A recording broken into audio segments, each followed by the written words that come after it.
ನಮ್ಮ ಕೆಲಸದೊಳು ಬಂದು ಹೇಳಿದ್ಲು, ಅಕ್ಕ ಏನೋ ಒಂದಿದೆ ರೂಮಲ್ಲಿ ಅಂದ್ಲು. ಹೋಗಿ ನೋಡಿದ್ರೆ ರೂಮ್ ಕಾರ್ನರಲ್ಲಿ ಒಂಥರ ಹಿಂಗೆ ಕೂತ್ಕೊಂಡ್ಬಿಟ್ಟಿತ್ತು ಕಣ್ಣು ಮುಚ್ಕೊಂಡು. ಅದು ನೋಡಿದರೆ ಗೊತ್ತಾಗೋಯ್ತು ಚಿರತೆ. ನಾನು ಅಲ್ಲಿಂದಲೇ ಇವ್ರಿಗೆ ಚಿರತೆ ಅಂದೆ ನಮ್ಮ ಯಜಮಾನ್ರಿಗೆ. ನಾನು ಬೆಳಗ್ಗೆ ಇವತ್ತು 6:45. ಅದು 7:15 7:15 ಸುಮ್ಮನೆ ನಾಯಿಗಳು ಬೊಗಳುತ್ತಾ ಇತ್ತು, ಮಂಗಗಳೆಲ್ಲ ಕಿರ್ಚಾಡ್ತಾ ಇದ್ವು.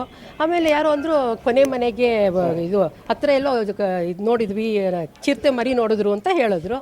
ಸರಿ, ಅದು ಒಂದೆರಡು ಪೊಲೀಸರದ್ದು ಅಂದರೆ ಇವ್ರದ್ದೇನೋ ಅರಣ್ಯ ಇಲಾಖೆಯವ್ರದ್ದು ಒಂದು ವೆಹಿಕಲ್ ಬಂತು.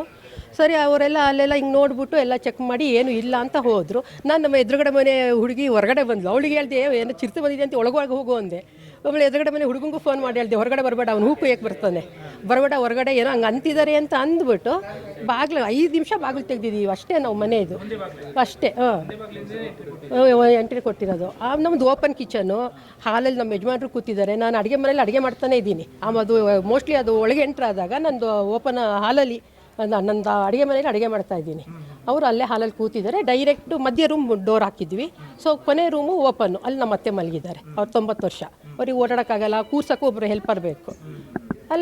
ಅಲ್ಲಿಗೆ ಹೋಗ್ಬಿಟ್ಟು ಡೈರೆಕ್ಟಾಗಿ ಹೋಗಿ ಅಲ್ಲಿ ಮಂಚ ಸಂಜೆ ಮಲಗಿದೆ, ಮೂಲೆಯಲ್ಲಿ ಮಲಗಿದೆ. ನಂಗೆ 10 ಗಂಟೆಗೆ ಅದು ಒಂದು ಮೋಸ್ಟ್ಲಿ 7:15 ಗಂಟೆ ಹಂಗೆ ಬಂದುಬಿಟ್ಟಿದೆ. ಯಾಕಂದರೆ ನಾವು 7:15 ಗಂಟೆಗೆ ನಮಗೆ ಗೊತ್ತಾಗಿದ್ದು, ಹೊರಗಡೆ ಎಲ್ಲ ಬಾಗಿಲು ಹಾಕಿಬಿಟ್ಟಿದ್ವಿ.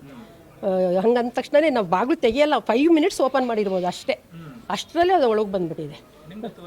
ನಮ್ಗೆ 10 ಗಂಟೆಗೆ ಅದೇ ಸ್ನಾನ, ನಮ್ಮ ಅತ್ತೆ ಮಲಗಿದ್ರಲ್ವ, ಅಲ್ಲಿ ಕಸ ಗುಡ್ಸೋಕೆ ಹೋದ್ಲು. ಅದಕ್ಕಿಂತ ಮುಂಚೆ ನಾನು ಸರ್ವೆಂಟು ನಮ್ಮದು ಅದೇ ನಮ್ಮ ಅತ್ತೆಗೆ ಸ್ನಾನ ಮಾಡಿಸೋಳು, ತಲೆ ಬಾಚೋಳು. ಅವಳು ಹೊಸಬ್ಳು ಇವತ್ತಿಂದ. ಅವಳು ಹೋಗ್ಬಿಟ್ಟು ಎಲ್ಲ ತೋರಿಸ್ಕೊಟ್ಟು ನಾನು ಅಲ್ಲೇ ಇದ್ದೀನಿ. ಇಬ್ಬರು ಸೇರಿ ಎಲ್ಲ ಅವರಿಗೆ ತಲೆ ಎಲ್ಲ ಬಾಚಿ, ಬಟ್ಟೆ ಎಲ್ಲ ಹಾಕಿ, ಎಲ್ಲ ಕ್ರೀಮ್ ಎಲ್ಲ ಕಾಲಿಗೆ ಹಚ್ಚಿ, ಕೊನೆಗೆ ನಾನು ಈ ಟೈಗರ್ ಇದು ಲೆಪಾರ್ಡ್ ಕೂತಿತ್ತಲ್ಲ ಅಲ್ಲೂ ಹೋಗಿ ಕ್ರೀಮ್ ತಗೊಬಂದಿದ್ದೀನಿ. ಕ್ರೀಮ್ ತಗೊಬಂದು ನಮ್ಮ ಅತ್ತೆ ಕಾಲಿಗೆ ಹಚ್ಚಿದ್ದೀನಿ. ನನಗೆ ಅಲ್ಲಿ ಅದು ಆ ಕಡೆ ಮೂಲೆ ನೋಡಲಿಲ್ಲ ನಾನು. ಅಲ್ಲಿ ಹತ್ತಿರನೇ ಹೋಗಿದ್ದೀನಿ ನೋಡಿ. ಇಷ್ಟು ಡಿಸ್ಟೆನ್ಸ್, ನಾನು ನೀವು ನಿಂತಿದ್ದೀರಲ್ಲ ಅಷ್ಟು ಡಿಸ್ಟೆನ್ಸಲ್ಲಿ ಅಷ್ಟೇ. ಹೆಂಗೆ ಅವ್ರನ್ನ ಕೂರಕ್ಕೂ ಆಗಲ್ಲ. ಸೊಂಟಕ್ಕೆ ಕೈ ಹಾಕಿದ್ರೆ ಎಳ್ಕ ಬಂದೆ. ಅವ್ರು ಕಿರ್ಚಾಡ್ತಿದ್ರು, ಬಿಡು ಬಿಡು ಬಿಡು ಅಂತ. ಅವ್ರಿಗೆ ನಡೆಯೋಕ್ಕಾಗಲ್ಲ, ವಾಕರ್ ಬೇಕೇ ಬೇಕು. ಕೂರಕ್ಕೇ ಆಗಲ್ಲ ಅವ್ರಿಗೆ. ಒಬ್ಬರು ಹೆಲ್ಪರ್ ಕೂರಿಸ್ಬೇಕು, ನಿಲ್ಲಿಸ್ಬೇಕು, ನಡ್ಸ್ಕೊಂಡು ಕರ್ಕೊಬರ್ಬೇಕು.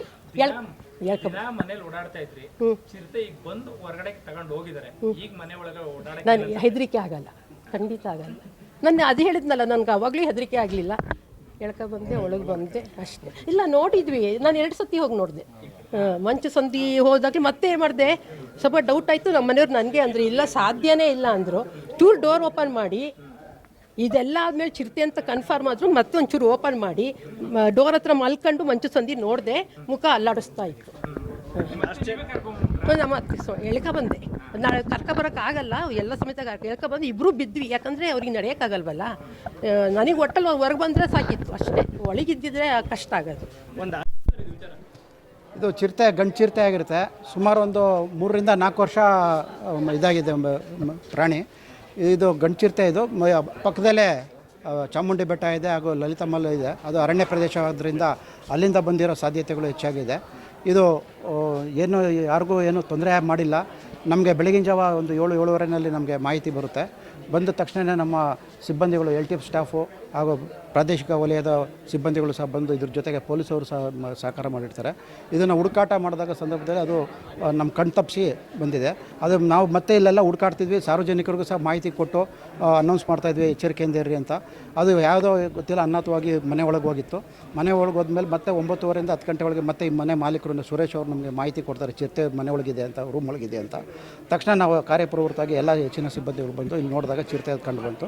ತದನಂತರ ನಾವು ಹೆಚ್ಚಿನ ಇದಕ್ಕೆ ನಾವು ಹಿರಿಯ ಅಧಿಕಾರಿಗಳಿಗೆ ತಕ್ಷಣವೇ ಮಾಹಿತಿ ಕೊಟ್ಟು ಈ ಥರ ಇದೆ, ಕೊಠಡಿಯೊಳಗಿದೆ, ರೂಮ್ ಒಳಗಿದೆ ಅಂತ ತಿಳಿಸಿದಾಗ ಮತ್ತು ನಮಗೆ ಅವರು ಡೈರೆಕ್ಷನ್ಸ್ ಕೊಟ್ಟರು. ಇದನ್ನು ಕ್ಯಾಪ್ಚರ್ ಮಾಡೋಕ್ಕೆ ನಮಗೆ ಅನುಮತಿ ಕೊಟ್ಟರು.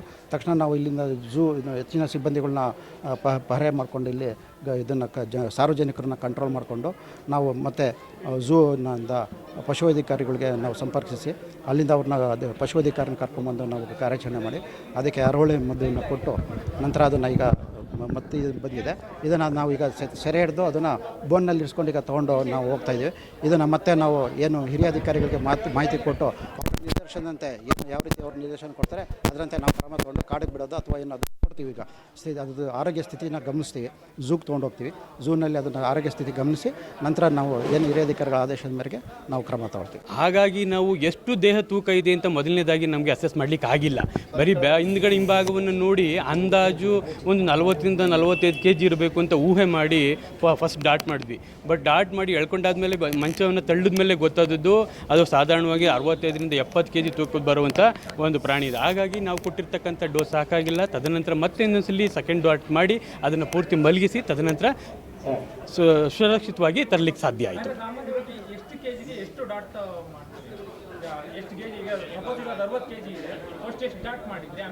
ನಾನು ಆಗಲೇ ಹೇಳಿದಾಗೆ ನಾನು 40 kgಗೆ ಏನು ಬೇಕು ಮೆಡಿಸಿನ್ನು ಅದನ್ನು ತಗೊಂಡು ಮಾಡಿದ್ದೆ. ತದನಂತರ ಅದರ ಬಾಡಿ ವೆಯ್ಟನ್ನು ರೀಅಸೆಸ್ ಮಾಡಿ ಮತ್ತೆ ಆ ಡೋಸನ್ನು ಚೇಂಜ್ ಮಾಡ್ಕೊಂಡು ಕೊಟ್ಟಿದ್ದೆ. ನನ್ನ ಹೆಸರು ಡಾಕ್ಟರ್ ಶಶಿಧರ್ ಅಂತ, ಸಹಾಯಕ ನಿರ್ದೇಶಕರು, Mysuru zoo hospital. Thank you.